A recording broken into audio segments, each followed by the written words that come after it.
Hey, salut tout le monde, on est vraiment chanceux cette semaine. Hey, quelle grâce qu'on a, quelle grâce le Seigneur nous fait d'avoir à nos côtés notre sœur bien-aimée, mais pasteur Alison Cormier, Seigneur. Merci, Seigneur, de l'avoir mis aujourd'hui avec nous pour qu'elle puisse venir témoigner son témoignage, mais vraiment à travers ces nouvelles émissions de l'ombre à la lumière pour qu'on puisse vraiment voir le fruit, Seigneur, dans sa vie. Mais merci, Seigneur. Mais je ne prendrai pas plus de ton temps. Je vais te laisser partager. Amen. Ça me fait vraiment plaisir d'être parmi vous, vraiment de pouvoir glorifier Dieu, puis vraiment vous expliquer comment je suis parvenue à la foi. Souvent, dans les témoignages, on entend des gens qui étaient déjà attirés par les choses spirituelles, qui étaient déjà dans le nouvel âge, qui étaient déjà dans ces choses-là. Moi, mon témoignage est un petit peu particulier pour ça parce qu'en fait, j'ai jamais été attirée par ces choses-là. En fait, je viens d'une famille qui n'était pas croyante, qui n'était pas pratiquante. Je me souviens pas d'avoir tellement entendu parler du nom de Jésus ou ces choses-là. Peut-être au catéchisme à l'école, mais ça, c'est une autre affaire. Mais je me suis convertie, j'ai vraiment donné ma vie à Jésus. J'étais début adulte. Ça serait difficile de faire mon témoignage sans parler de Samuel, évidemment, mon mari. Il a vraiment accepté Christ avant moi, puis c'est lui qui m'a vraiment partagé la parole en premier. Yes, amen. Donc, moi, personnellement, quand mon mari est venu à la foi, j'étais du genre à pas vouloir en entendre parler, ça me mettait en colère, ça m'intéressait pas. Je croyais qu'il n'y avait pas la possibilité de voir s'il y avait un Dieu. S'il y avait un Dieu qui existait, pour moi, c'était pas possible de le savoir, puis j'avais jamais entendu parler vraiment de ces choses-là auparavant. Je croyais qu'on vivait seulement dans un monde qui est physique, dans un monde qui est matériel, puis je me posais vraiment pas plus de questions par rapport à ce sujet-là. Mais je me souviens qu'à un moment, mon mari a rencontré pasteur François Nadeau, que vous connaissez certainement. Alléluia. Sur la chaîne Croix en lui. Yes. Donc, il l'a rencontré à un moment, puis moi et Samuel, ça faisait déjà 4 ans qu'on sortait ensemble, qu'on vivait ensemble et tout ça. Puis c'est moi qui avais été le chercher suite à cette rencontre-là. Puis quand il est rentré dans l'auto, il était vraiment touché, il était vraiment ému. Dieu avait vraiment fait un œuvre en lui. Puis c'est à partir de ce moment-là que j'ai commencé, OK, qu'est-ce qui se passe avec lui? Fait que moi, comme j'ai dit, je voulais pas vraiment entendre parler de ces choses-là. Mais il y a eu un moment où Samuel m'a dit, parce qu'il avait eu la conviction du Saint-Esprit de vivre dans la sainteté, et il voulait vraiment suivre les voies de Dieu. Puis nous, puisqu'on vivait ensemble sans être mariés, ben c'était pas quelque chose qui était possible. C'est des choses qui... Bon, il pensait beaucoup à ça, c'était une situation qui était à régler. Puis à un moment, moi, j'étais toujours braquée, je voulais pas entendre parler de ça. Puis il m'a vraiment dit, écoute, moi, je peux plus vivre dans cette situation-là. Viens au moins voir, viens au moins... Tu sais, je te demande juste d'écouter au moins ce que j'ai à dire. Yes. Donc, c'est à partir de ce moment-là que il y a eu une ouverture dans mon cœur, puis j'ai commencé à aller voir c'était quoi, qu'est-ce qu'on partageait de la parole de Dieu, puis tout ça. Puis ça m'a vraiment marqué parce qu'il y a un moment où je suis arrivée chez une sœur, c'était un groupe maison à ce moment-là. Puis j'ai rentré chez une sœur, puis elle m'a vraiment manifesté l'amour de Dieu. Je me souviens, avant de rentrer dans la porte de la maison, j'ai vraiment senti l'amour puis la présence de Dieu avant d'entrer. Puis... Tu sais, moi, j'ai pas manqué d'amour dans mon enfance particulièrement. Mes parents ont toujours été là. Tu sais, j'ai jamais manqué de rien et tout ça. Mais il y a des choses qui viennent avec la société, des blessures, des choses comme ça. Puis en fait, la présence puis l'amour de Dieu, tu peux pas nier cette sensation-là. Vraiment. Donc... malgré tout ça, bien honnêtement, j'ai continué d'avoir des doutes. J'ai continué d'avoir des doutes, même si on m'avait prêché l'Évangile, même si on m'avait parlé de ce que Jésus avait fait, la repentance, mais il manquait la conviction quand même. Puis je savais que mon mari, c'était quelqu'un qui était digne de confiance. Il m'a jamais menti, notre couple allait très bien, on n'avait pas de dispute et tout ça, puis... J'ai vraiment décidé à ce moment-là aussi de lui faire confiance à travers ça, puis de m'humilier devant Dieu. Yes, amen. Fait que, tu sais, j'ai vraiment demandé à Dieu, j'ai dit, Dieu, je te connais pas, je crois pas en toi, je sais pas si tu existes. Moi, en tout cas, je le crois pas, mais si vraiment tu existes, viens convaincre mon cœur puis viens changer ma vie. Wow. Parce que quand on t'annonce l'Évangile, tu comprends qu'il y a vraiment une grande portée spirituelle. Vraiment. Tu comprends que on te parle pas là, de quelque chose qui est éphémère, mais on te parle de l'éternité. On te parle que quand tu vas mourir, ben il y a quelque chose après, puis ça dure pour l'éternité. Puis, bien sûr, ça touche aussi ta vie sur la terre. Mais moi, je me posais des questions, je me suis dit, je veux pas passer à côté d'un message qui est aussi grand, puis aussi important. Tout ça parce que j'ai pas osé chercher. Vous voyez? Vraiment. T'as recherché, dans le fond, justement, puis t'as pas voulu embarquer dans quelque chose juste parce que ton mari il avait embarqué, comme si on pourrait dire, mais c'est vraiment tout à ton honneur, justement, et puis on vous encourage toujours à faire vos propres recherches. Amen. Oui, demandez vraiment à Dieu. Puis là, je m'adresse aussi aux gens qui connaissent pas encore Jésus-Christ. Osez demander à Dieu. Il va vous parler, il va le montrer, parce que la parole dit que c'est une parole de vie, une parole qui est vivante. Puis Dieu est là pour agir, puis il est là pour démontrer qu'il est vivant. C'est pas des paroles en l'air, c'est pas une religion, c'est pas s'obliger d'avoir des raisonnements dans la tête. Non, c'est que tu vis vraiment quelque chose qui est surnaturel. Fait que moi, à partir de ce moment-là, j'ai commencé... j'assistais encore aux rencontres, puis j'ai vraiment demandé à Dieu, convainc-moi, donne-moi la foi, convainc-moi que tu es vivant, parce que moi, comme ça, je crois pas malgré tout ce qu'on m'a dit.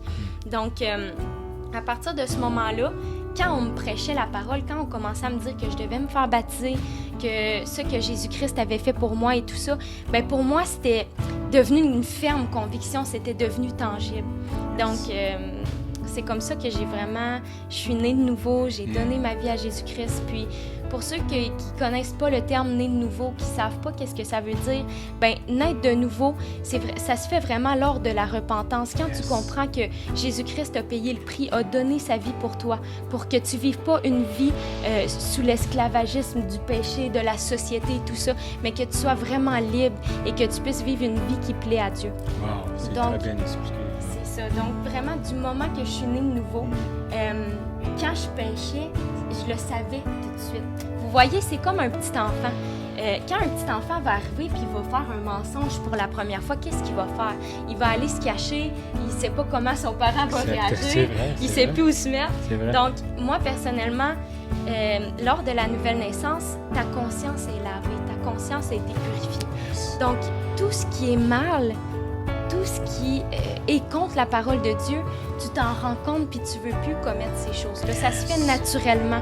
C'est pas quelque chose que tu te forces, mais tu es libre de plus le faire, tu vois. Donc, c'est vraiment ça le miracle qui s'est passé dans ma vie. Wow! C'est justement le Saint-Esprit qui nous convainc du péché, justement, mais une fois que, comme tu parlais de la naissance, de la nouvelle naissance, ça se fait naturellement. C'est pas un combat. Ça dit clairement dans la parole qu'on n'a pas à lutter contre le péché. Donc, c'est un renouvellement tranquillement, puis tu peux continuer, ma soeur. Yes. Oui, c'est vraiment ça. Puis, dans le fond, j'ai pu voir rapidement le fruit qu'il y avait dans ma vie parce que dans ma famille, comment je pourrais expliquer, il y a beaucoup de dépression, il y a beaucoup d'anxiété. Beaucoup de membres de ma famille sont touchés par ça. Peut-être c'est le cas de beaucoup d'autres familles. Plusieurs familles. Oui, c'est pas juste une famille. C'est ça, l'anxiété puis la dépression, c'est vraiment courant aujourd'hui. Vraiment. Même parmi les jeunes, on voit ça énormément. Énormément, exact. Pourtant, ils n'ont pas de soucis, ils n'ont pas... Mais les gens sont vraiment pris avec ça. Puis personnellement, j'étais pas à part de ma famille, c'est-à-dire moi aussi je m'enlignais dans ces choses-là.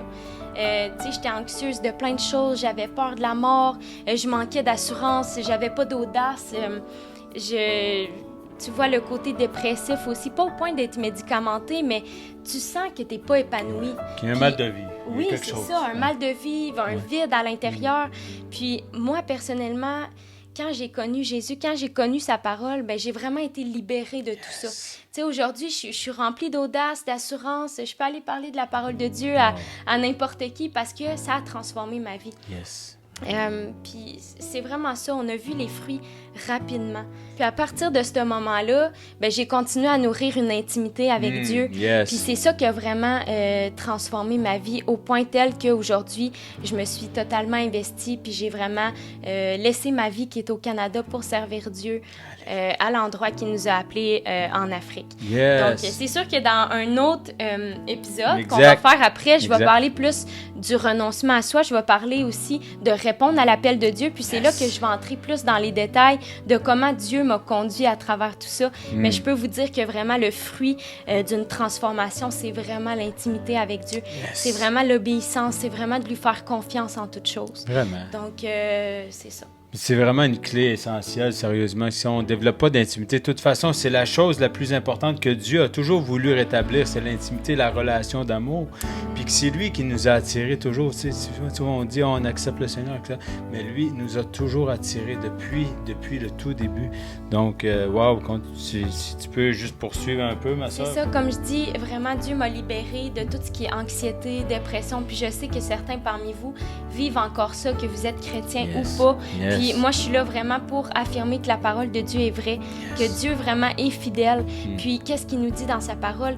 Il y a des versets, je pense qu'il y en a pour, je me semble que c'est 365 fois pour chaque jour de l'année, Wow. de n'ayez crainte, n'ayez peur de rien.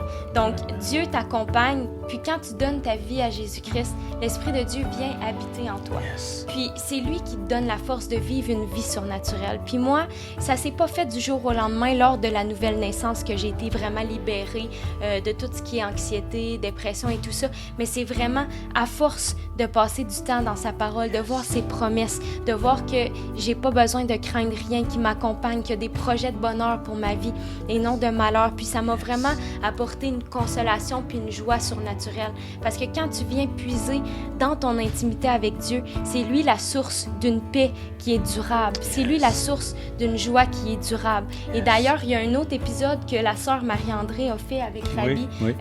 Fontaine de Jouvence. Oui, vraiment. Puis vraiment, j'ai beaucoup aimé parce que c'est vraiment ça, c'est Jésus qui devient ta source. Yes. Puis je vais en parler aussi dans l'autre épisode. Je veux pas devancer un peu Pas ce de que punchline, je veux on dire. attend, Pas de on attend. punchline, on attend. Et je voulais vraiment demeurer sur le témoignage de Yes. conversion pour vraiment glorifier Dieu, pour que ça soit une vie surnaturelle. Parce que quand tu vis rien, ben, tu peux pas témoigner Jésus avec audace puis avec efficacité. Donc, gloire à Jésus puis Yes. à son esprit qui nous assiste. Wow, merci ma soeur. J'ai eu peut-être une question peut-être pour te relancer un peu. Comment ta famille ont perçu ça, ton changement radical? Parce que oui, les gens quand ils nous regardent, ils peuvent voir que c'est un changement radical. Nous, on sait que c'est pour le meilleur, on sait que c'est Jésus en nous. Mais la famille, est-ce que tu as eu vraiment des combats? Vraiment, ça a dû être un choc ou ça a passé quand même bien? Ça a passé quand même bien en général. C'est vrai que j'ai pas énormément de commentaires à ce sujet-là. Parfait. C'est vrai que certainement qui ont vu ma transformation parce que j'étais quelqu'un qui vivait vraiment dans le monde, qui aimait l'alcool. Oui, d'ailleurs, j'ai oublié même de témoigner ça. Durant un certain temps, je pense pendant même une année, je fumais du cannabis. Je pensais, tu sais, les gens cherchent à se combler dans le monde avec ces choses-là, mais malheureusement, tu demeures avec un vide à l'intérieur. Il n'y a rien qui rassasie, que ce soit l'alcool, que ce soit le cannabis, la dépendance affective, toutes ces choses-là. Yes. Il y a juste Jésus-Christ qui peut te rassasier puis te combler. Yes. Donc, en général, je peux dire que ma famille, ils l'ont bien pris. Je crois qu'ils voient aussi l'œuvre que Dieu fait en moi. Yes. Maintenant, à suivre. Yes! Ben, on va y aller parce que justement, comme ma soeur parlait, qu'il va y avoir une autre émission sur le renoncement de soi. Mais gloire à Dieu parce qu'on va pouvoir entendre d'autres parties justement de leur appel que le Seigneur a déposé dans leur vie. Mais vraiment, on voit Dieu agir dans leur vie, dans ta vie. Ma soeur, je vous lève mon chapeau, je te lève mon chapeau parce qu'on voit les fruits. Tu l'as dit tantôt, on voit les fruits, on reconnaît un arbre à ses fruits, puis il en passe souvent. Puis on voit aussi que c'est le résultat d'une repentance qui a vraiment été fait, qui a bien été fait, puis que tu as pris le temps de faire tes recherches, tu n'as pas embarqué, je peux pas dire peut-être pas insouciante, mais dans le sens que, vu que mon chum est là-dedans. Je le suis. Ouais, c'est ça. Mais c'est vraiment une décision, puis quand on prend vraiment une bonne décision éclairée, on voit qu'après le 180, il se fait vraiment tout seul, puis on voit justement. Gloire à Dieu, puis merci d'être venu partager sur cette chaîne. Les gens vont être bénis. Puis si tu veux un dernier mot de la fin, si tu veux pour le témoignage, pour les gens, peut-être un encouragement pour des personnes qui t'écoutent. Oui. Vraiment, je vous encourage, que ce soit les convertis ou pas. Convertis, vraiment, je vous encourage à témoigner. Témoigner à vos familles, témoigner. Parfois, on pense qu'on a encore beaucoup de temps devant nous pour témoigner puis pour faire, mais la vie passe très rapidement, puis des fois, les occasions, ils se présentent pas 2 fois, 5 fois. Donc, vraiment, obéissez au Seigneur quand il vous encourage, puis témoignez. Témoignez de votre foi en toute occasion, que ça soit favorable ou non. Puis pour ceux qui ne sont pas convertis, je vous encourage vraiment à chercher Dieu, parce que c'est vraiment une grâce d'avoir la chance de pouvoir entendre le message de l'Évangile aujourd'hui. Puis que vous entendez des témoignages, peut-être vous suivez la chaîne depuis un certain temps, puis vous connaissez des gens qui ont donné leur vie à Jésus, mais accordez de l'importance à ce que vous entendez, parce que c'est un message qui va changer complètement votre vie actuelle et votre vie future aussi. Donc, vraiment, je vous encourage. Yes, merci beaucoup. Merci, ma soeur. Puis, on se voit bientôt pour une autre émission. Merci, les auditeurs. Merci d'être là, toujours fidèles. Puis, on vous aime très fort. Puis, on vous dit à la semaine prochaine. Yes. Yes, à bientôt.